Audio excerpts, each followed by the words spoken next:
ओम नमः शिवाय। अरहंत है दस धर्मधारक सीत, आचार्य है उपाचार्य है, मुनिराज सर्व प्रसीद। जो आत्मा को जानते पहचानते करते रमन, वे धर्मधारक धर्म धन, जिन्हें हम करते नमन, जिन्हें हम करते नमन। क्षमा क्षमा सब कोई कहे, क्षमा का मर्म न जाने कोई नहीं, और आत्म को जाने बिना क्षमा कहाँ से हो, कहाँ से हो। आजकल डे मनाने का फैशन है, कितने डे मनाते हो आप लोग? आज अपना कौन सा day? Sorry day. Forget day, भूल जाओ, भूत को भूल जाओ। कषायों से बचना हो तो भूत को भूल जाओ। तो आज कैसे अपन फॉरगेट डे के रूप में कैसा है, हम ये क्षमामणि पर्व मनाते हैं। फिर क्षमामणि, फिर क्षमामणि, फिर क्षमामणि। आखिर कब तक मनाते हैं? जब तक ये क्षमा स्वभावी आत्मा के आश्रय से शत्रु मित्र के प्रति मरतो समदर्शिता, तब तक। देखो, एक हॉकी का मैच चल रहा था और 10 बॉल हुए और 11वें बॉल की आवश्यकता थी। जब 10 बॉल तक पहुंच गए तो कितना उत्साह।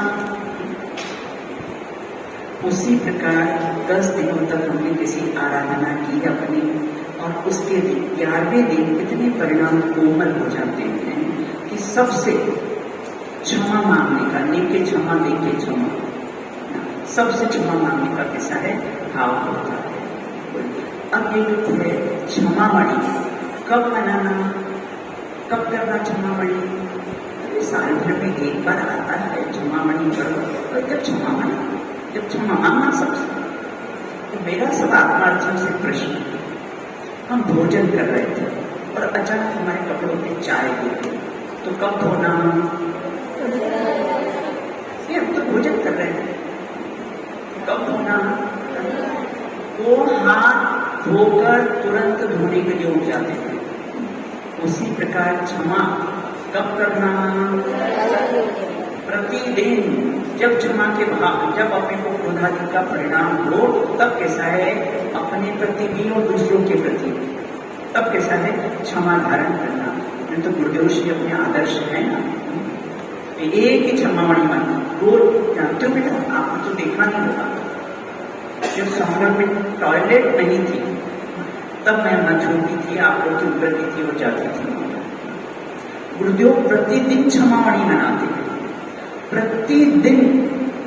अगर मैंने किसी को पर्याय दृष्टि से देखा हो तो हे भगवान मुझे क्षमा करना। द्रव्य दृष्टि रूपी नेत्र सो देखत ज्ञानी जन, समता भाव सहित सदा होय समाधि मरण। तो कब मनाना क्षमामणि? प्रतिदिन मनाना। और क्षमा किससे मांगना? अपने मित्रों से। किससे मांगना चाहिए? सबसे पहले क्षमा अपने से मांगना। हमने अपने प्रति इतने अपराध किए हैं, इतने अपराध किए, शायद इनको दूसरों के प्रति किए हो, तो सबसे पहले कैसा है अपने से क्षमा मांगना। कहाँ तक 484 लाख योनियों में इसको कैसे जन्म मरण करके भटकाते रहे। तो कितना अपराध हम अपने स्वयं के लिए कर रहे हैं। तो इसलिए कैसे सबसे प्रथम स्वयं, उसके बाद अपने परिवार वालों से, पति हो तो पत्नी से, पत्नी हो तो पति से।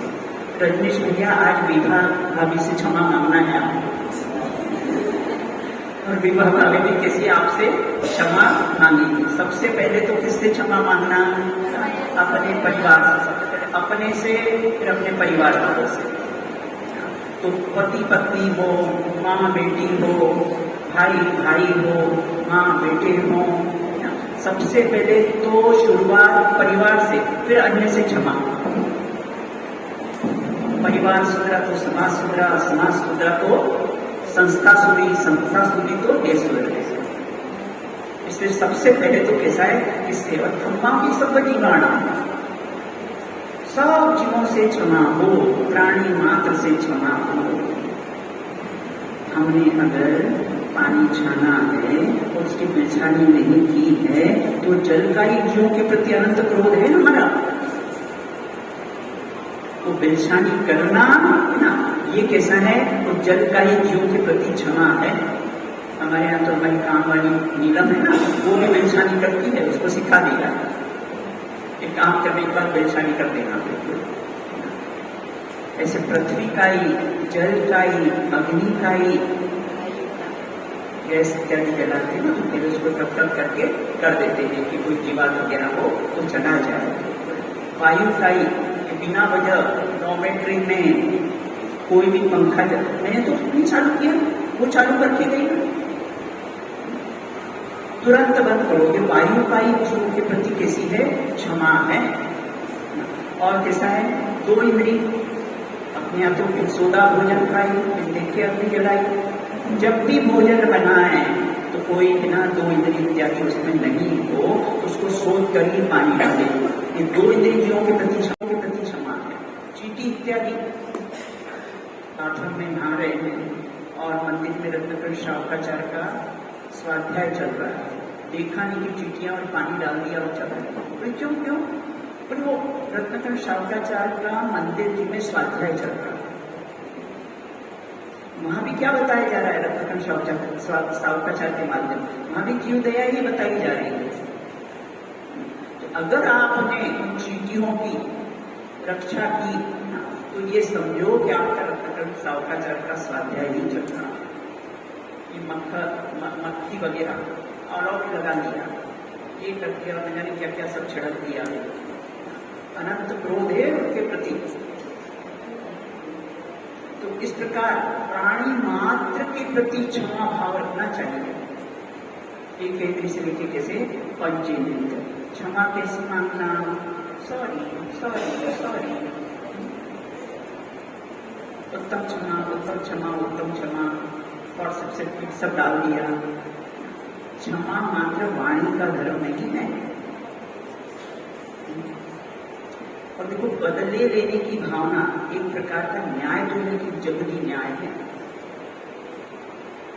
तो कभी बदले लेने की भावना अपने दिल में कैसा है? नहीं रखना। सॉरी सॉरी सॉरी देखे ना, तो सॉरी का मीनिंग समझते हो? दोबारा वो गलती रिपीट नहीं हो, उसका नाम प्रियांश क्या है? सॉरी। अब समझ लेना अच्छे से सॉरी का उसको नहीं कहते हैं कि कैसा है, अपने मुख से बोल दिया। कैसे? वाणी से नहीं, मन, वचन, काय, कृत, कार्य, अनुमोदन, 9 कोटि से क्षमा। ऐसा अपना कैसा है? क्षमा वाणी भगवत होना चाहिए। और जानते हो क्या ये वशीकरण मंत्र है? क्षमा मांगना एक वशीकरण मंत्र है। शत्रु को अगर वश में करना हो, माफ कर दो उसको। तो सबसे बड़ा वशीकरण मंत्र बताया है इसको अपने यहाँ। तो और क्या? देखो, आज के दिन नियम ले लो, जीवन में किसी से बोलना बंद नहीं करेंगे। कई बार भी मैं कह चुकी हूँ। और किसी के घर जाना आना बंद नहीं करेंगे, नहीं तो सुलह के सारे दरवाजे क्लोज, सारे दरवाजे कैसे बंद हो जाएंगे। तो जीवन में कभी किसी से बोलना बंद नहीं करना और किसी के घर जाना आना बंद नहीं करना। भैया उसने अपने को अगर इन्विटेशन दिया है अपनी कषाय मन करके, तो तुरंत चले जाओ उसके। तो इस प्रकार अपने आप को जैसे सेठ सुदर्शन सूली पर चढ़ाया ना, तो सिंहासन बन गए। तो राजा ने क्षमा याचना की।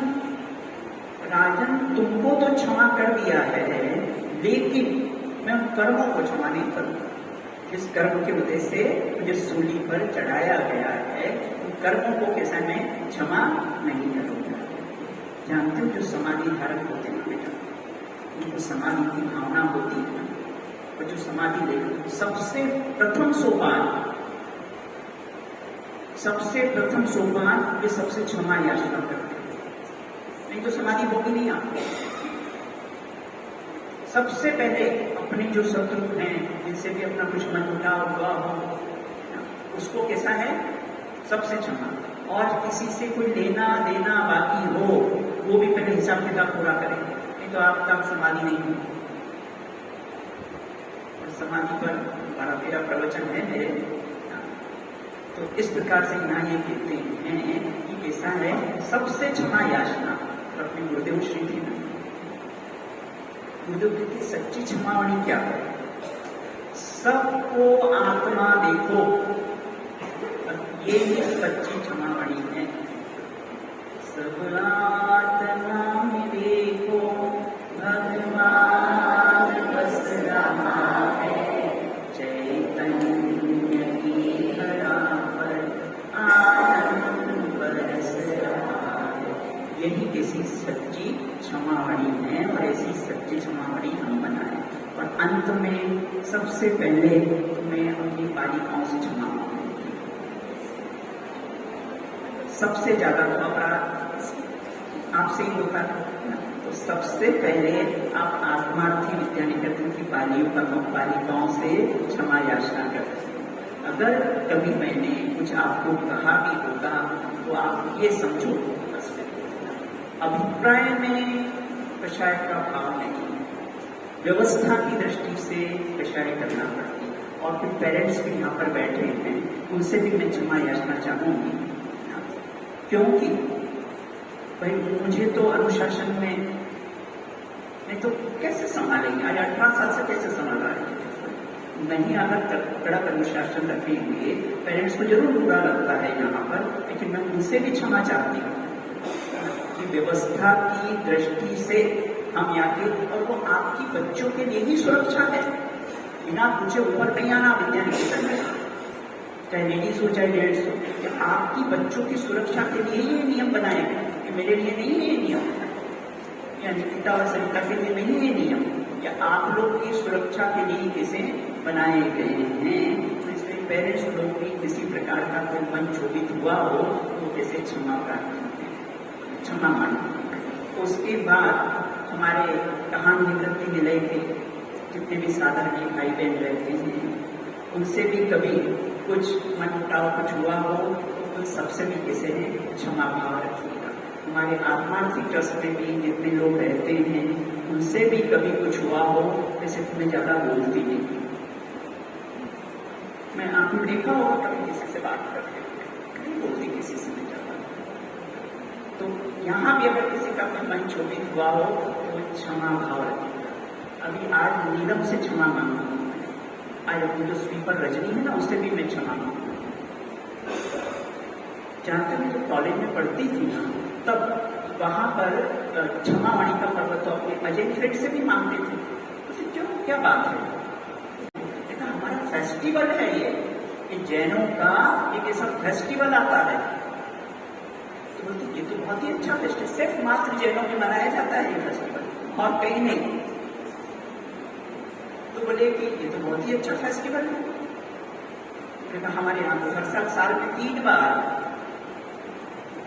और देखो तो कैसे रोज रोज क्षमा है। इसीलिए सभी लोग कैसे क्षमा भाव रखिएगा। जय श्री